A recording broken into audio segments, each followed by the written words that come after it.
Hamas इस शहर में जहां कहीं भी छिपा है, वे जिस भी जगह से ऑपरेट कर रहे हैं, हम उसे धूल में मिला देंगे। मैं गाजा के लोगों से कहना चाहता हूं, वहां से अभी तुरंत निकल जाएं, क्योंकि हम पूरी ताकत से जवाब देने वाले हैं। इजराइल के प्रधानमंत्री बेंजामिन नेतन्याहू ने यह बयान दिया। दरअसल 7 अक्टूबर को सुबह 6:30 बजे का वक्त था। हमास ने इजराइल पर हमला किया। हमास की ओर से यह दावा किया गया कि 20 मिनट में 5000 रॉकेट इजराइल की ओर दागे गए। इतना ही नहीं, इजराइल की ओर से यह भी बताया गया कि हमास के चरमपंथियों ने अलग अलग तरीके से घुसपैठ की है। फिलिस्तीनी चरमपंथियों की ओर से किए गए हमले में अब तक लगभग 300 इजरायली नागरिकों की मौत हो चुकी है। घायलों की संख्या 1600 के पार चली गई है। इन हमलों के बाद इजराइल की ओर से साफ कर दिया गया है कि अब वह युद्ध में है। 7 अक्टूबर को ही ढलते दिन के साथ खबर आई कि इजराइल ने हमले का बदला ले लिया है। इजराइल ने गाजा पट्टी को निशाना बनाया।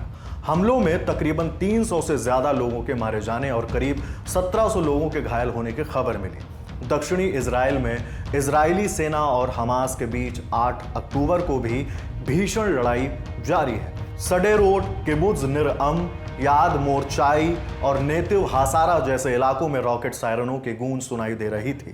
ये इलाके गाजा पट्टी के नजदीक हैं। इस लड़ाई में कुछ देश फिलिस्तीन का साथ दे रहे हैं, जबकि कई देशों ने इजराइल की हर संभव मदद का भरोसा दिया है। भारत के प्रधानमंत्री नरेंद्र मोदी, अमेरिकी राष्ट्रपति जो बाइडेन समेत ब्रिटेन, फ्रांस, जर्मनी, यूरोपीय संघ और कनाडा ने इजराइल का समर्थन किया है। वहीं Iran, Iraq, Qatar, Syria, Pakistan, Saudi Arab ने हमले के लिए इजराइल को जिम्मेदार ठहराया है। जंग बहुत कुछ छीनती है। इजराइल ने जख्म के बाद पलटवार किया है। अब मरने वालों का बढ़ता हुआ आंकड़ा दोनों तरफ से सामने आ रहा है। थाईलैंड के 2 नागरिकों की मौत हुई और 8 अन्य लोग घायल हुए हैं। थाईलैंड के उच्च अधिकारियों ने इस बात की जानकारी दी है।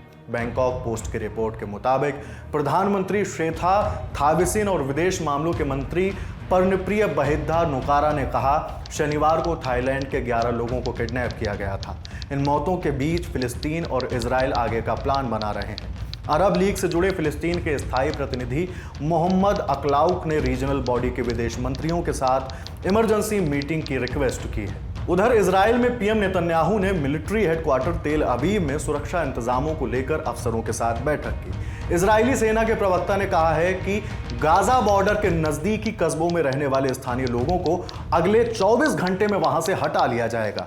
डेनियर हगारी का कहना है, इजराइल के पैरामीटर के मुताबिक होने वाले हर आतंकी को हम मार देंगे। हर कस्बे तक हम पहुंचेंगे और यह सिलसिला जारी रहेगा जब तक उनका नामो निशान न मिटा दें।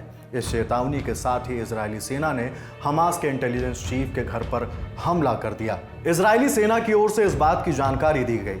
इसे लेकर एक वीडियो भी जारी किया गया है। अब आपको गाजा के ताज़ा हालात बता देते हैं। वीडियो रिकॉर्ड किए जाने तक इजराइल ने गाजा में ईंधन, जरूरी सामान और बिजली की सप्लाई रोक दी है। शनिवार को ही प्रधानमंत्री नेतन्याहू ने इसका ऐलान कर दिया था। नेतन्याहू ने यह भी कहा कि पहले चरण की जवाबी कार्रवाई खत्म हो चुकी है। उन्होंने कहा कि सेना हमास के आतंकियों का सफाया करने में लगी है।